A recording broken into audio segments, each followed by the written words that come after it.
Bonjour François Bitouzet. Bonjour. Vivatech, c'est le premier événement dédié à l'innovation en Europe. On va parler évidemment intelligence artificielle, mobilité, même environnement au sein de votre salon. Et ce matin, dans le 8h30, l'événement hier, c'est la venue d'Elon Musk, le patron de SpaceX, de Tesla, de Twitter. C'est un gros coup que vous avez réussi, vous, à Vivatech ?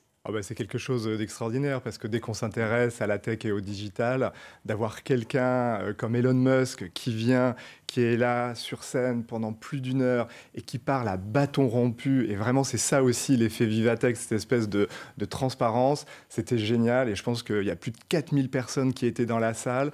On était guichet fermé, c'est comme pour un grand événement sportif. Alors, c'est même comme un concert, c'est comme si vous receviez en même temps Lady Gaga et les Beatles. Quand il est arrivé sur scène, mais il y avait une hystérie. Le Dôme de Paris était un vrai chaudron. Et c'est vrai aussi que voilà, c'est quelqu'un qui sait partager sa passion. Il a beaucoup parlé de Twitter. Il a beaucoup parlé aussi de l'innovation autour des puces à intégrer dans le cerveau. C'était un moment absolument incroyable. Et on est tellement heureux d'avoir pu le partager ici à Paris avec tous nos spectateurs. Benjamin Vincent. En tout cas, quel accueil pour Elon Musk et quel traitement de faveur, j'ai envie de vous dire, parce que ni Mark Zuckerberg en 2018, ni même Tim Cook, c'était en visio il y a 2 ans. C'est les patrons de Facebook et d'Apple. N'avaient eu droit à ce Dôme de Paris, 4000 places que vous avez loué pour la première fois. Écoutez, quand on a su qu'il venait et quand on l'a annoncé, il y a eu un tel engouement, on s'est dit, on ne peut pas ne pas repousser les murs. Il se trouve que voilà, on est de Porte de Versailles, le Dôme de Paris était disponible. Je pense qu'on aurait pris le Zénith, on pouvait le remplir. Pourquoi ? Parce que c'est Dieu en personne, Elon Musk, dans le milieu. Il est aussi controversé par ses prises de position politiques et par la manière dont il a repris en main Twitter, par exemple. Alors, je ne sais pas si c'est Dieu en personne, mais c'est vraiment une icône de la tech et du digital. Et là où il est fascinant, c'est qu'à chacune des révolutions de la tech depuis 20 ans, il a été là et il a... Il ne se trompe pas.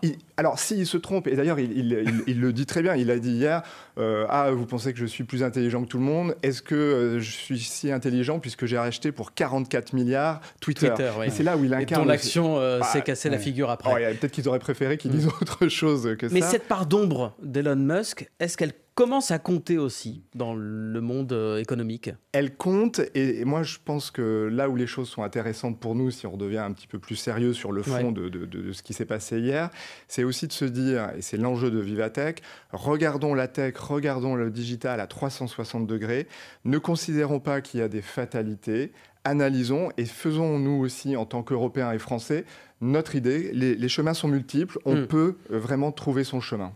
Alors sur le fond, on est un peu resté sur notre faim quand même hier parce qu'on a espéré avoir des nouvelles de ce projet d'implantation de batteries Tesla en France. Est-ce que vous avez plus d'infos que nous sur le sujet ? Alors, nous, on n'a pas d'infos et ce n'était pas le sujet à Vivatech. Elon Musk, il a été reçu par Emmanuel Macron. Alors, je pense que c'était une autre discussion. Ouais. Je peux vous garantir que les 4500 personnes ne sont pas restées sur leur faim. Et vraiment, ce qu'il nous a raconté là, sur sa façon de voir l'avenir, sur l'intelligence artificielle, c'était de très grands niveaux. On n'a pas oublié que ça a été l'un des investisseurs de départ d'OpenAI, l'éditeur de ChatGPT. Il s'en est désengagé, appelant même à une pause de 6 mois. Alors, il est très contradictoire sur le sujet. En tout cas, il appelle aujourd'hui à une régulation sur l'intelligence artificielle. On l'écoute. Il y a un vrai danger que les intelligences artificielles supérieures aient des conséquences négatives. Et donc, si nous ne prenons pas garde, cela pourrait déboucher sur un résultat catastrophique. Il faut donc minimiser les probabilités que quelque chose tourne mal. Je suis favorable à la régulation parce que je pense que l'intelligence artificielle avancée représente un risque pour le public. Et donc ma recommandation ferme, c'est d'avoir une forme de régulation. Bon, il fait un peu machine arrière, là, Elon Musk. Oui, alors après, ce qui est très intéressant surtout, c'est de se dire quel est notre niveau de maturité aujourd'hui par rapport à des révolutions digitales. Rappelez-vous, il y a 15 ans, quand les réseaux sociaux sont arrivés, quand les smartphones sont arrivés, peut-être qu'il y a des choses qu'on aurait pu faire un peu différemment. Moi, je trouve qu'aujourd'hui, la qualité des discussions, des débats autour de l'intelligence artificielle, où on a des codeurs, on a les pouvoirs publics, on a les citoyens, on a les entreprises qui s'emparent de sujets, mais au tout début du sujet, moi, je trouve ça extrêmement rassurant. Et puis après, de dire que quand il y a une révolution, il faut aussi être capable de l'encadrer. je pense que c'est quelque chose d'assez normal et nécessaire. Et quel regard vous portez sur le modèle européen, justement, François Bitouzet, qui consiste à encadrer beaucoup, et certains vous diront trop par rapport à la concurrence américaine et chinoise? C'est notre modèle, et en fait, il fait aussi ses preuves. Rappelez-vous quand RGPD, vous savez, c'est le système qui fait que quand on veut vous prendre vos données avec des cookies, on vous dit, est-ce que vous acceptez, vous n'acceptez pas. Ça, c'est une invention européenne. C'est une invention européenne. Tout le monde a dit, ah, vous allez tuer le web c'est fini, les Européens, vous allez aller à l'âge de pierre du digital. Finalement, ça marche très bien. Les citoyens, vous et moi, on est protégés, et il y a même d'autres pays qui commencent à s'en inspirer. Donc, n'ayons pas peur, n'ayons pas honte de notre modèle. Rappelons-nous aussi que l'Europe, et notamment la France, on est un très très grand territoire d'intelligence artificielle. Yann Lequin, qui est le patron de l'intelligence artificielle chez Meta, c'est un Français. Cette année, Meta, c'est la maison mère de Facebook. C'est la maison mère de Facebook. On n'a pas toujours ce nom en tête. Exactement. Cette année, la Corée est le pays de l'année à Vivatech. Les Coréens viennent ouvrir des laboratoires d'intelligence artificielle en Europe, et c'est à Grenoble en France. Donc ça raconte quelque chose. C'est dû à quoi? Comment ça se fait qu'on soit si fort en intelligence artificielle? Premièrement, on a depuis des années de très bonnes, des très grandes écoles autour des mathématiques, autour justement des algorithmes. L'un des premiers, c'est Pascal, qui a créé ça. Ça remonte un peu, Blaise Pascal. Oui, mais c'est ça aussi une culture de la tech. Aujourd'hui, c'est tout ce qui s'est passé avant. Donc on a ça, et puis aussi, on a des très grands noms du digital, même si on regarde toujours, nous, du côté de la Silicon Valley, on n'a vraiment pas à rougir. Une dernière chose juste sur ce sujet, est-ce qu'on se met aussi quand même des freins avec cette réglementation européenne, parce que l'intelligence artificielle se nourrit de données pour être performante? Est-ce que ce sont des freins ou est-ce qu'au contraire ce sont des protections? Je pense que c'est ça le sujet aujourd'hui. Et l'enjeu, c'est quoi? C'est de se dire, l'intelligence artificielle, elle est là, elle est passionnante, ça va changer nos vies, mais il faut que ça le change en positif. Et c'est à ça qu'on s'attelle aujourd'hui. François Bitouzet, vous restez avec nous, directeur de Vivatech.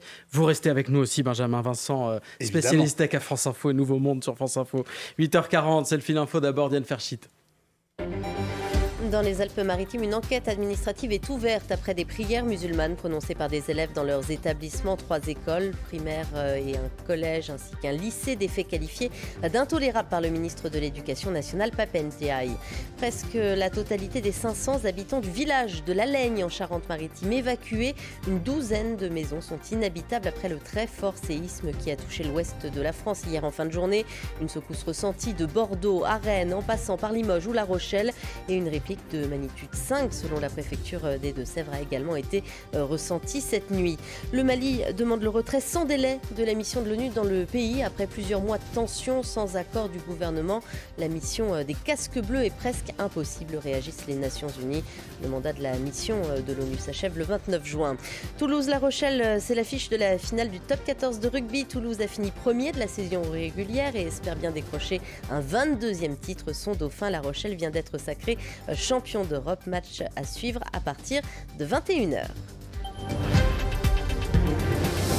France Info. Le 8h30 France Info. Benjamin Vincent, Laurent Sénéchal. Toujours avec François Bitouzet, le directeur de Vivatechnologie, le salon qui ferme ses portes ce soir, porte de Versailles à Paris. Alors, Vivatech, ce sont près de 2500 startups qui veulent se faire connaître, qui veulent trouver des financements. L'une des grandes thématiques, c'est évidemment la lutte contre le réchauffement climatique. Est-ce que l'innovation, c'est la réponse ou la principale réponse? Alors, la réponse, elle va forcément être multiple. Nous, ce qu'on essaie de montrer à Vivatech, c'est que ceux qui pensent qu'on ne peut pas faire avec la tech, ils se trompent. Donc, demain, si on veut arriver à maîtriser le réchauffement climatique, nos déchets, ça va forcément passer par la tech. On a à Vivatech cette année... On peut avoir 1 ou 2 exemples de ce que les startups proposent? Mais elles peuvent changer notre mix énergétique. Il y a à Vivatech une innovation que moi je trouve absolument fantastique. Ça s'appelle Switch Energy. Ce sont des Français. Et en fait, ils ont trouvé un moyen de capter une énergie qui s'appelle l'énergie osmotique. Alors moi, je ne connaissais pas. Moi non plus. Mais en fait, alors, je vais vous expliquer. C'est quand l'eau douce des rivières rencontre l'eau salée des mers et des océans, ça crée un petit peu d'électricité. Alors je vous rassure, vous pouvez continuer de vous baigner, vous n'allez pas être électrocuté. Par contre, si on arrive à la capter, je vais vous donner un chiffre qui est complètement dingue. Dans l'embouchure du Rhône, on peut alimenter en électricité verte pendant 1 an toute l'agglomération de Marseille. Donc au moment où on se dit, est-ce que c'est le charbon, est-ce que c'est le nucléaire, les éoliennes, eh bien on a une nouvelle forme d'énergie. C'est ça aussi la tech. Donc il ne faut vraiment pas s'en priver. Et il y a énormément de solutions de ce type à Vivatech. Il faut les explorer, il faut leur donner de l'argent pour qu'elles se développent. Alors autre sujet très porteur, la mobilité évidemment. On a vu le concept car de Software République mercredi, l'alliance de Renault et de 5 autres grands groupes français qui dament un peu le pion aux Américains notamment.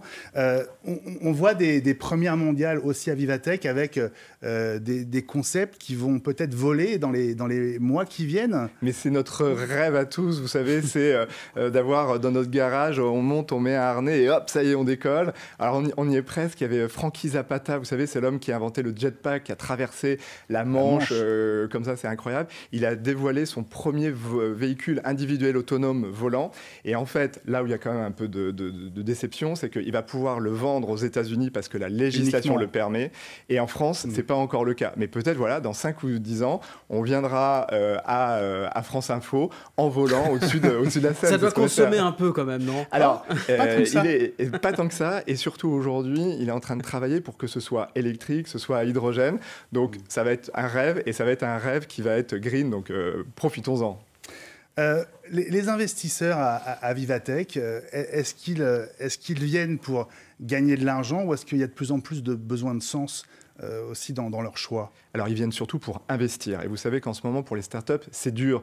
Il y a un problème d'investissement.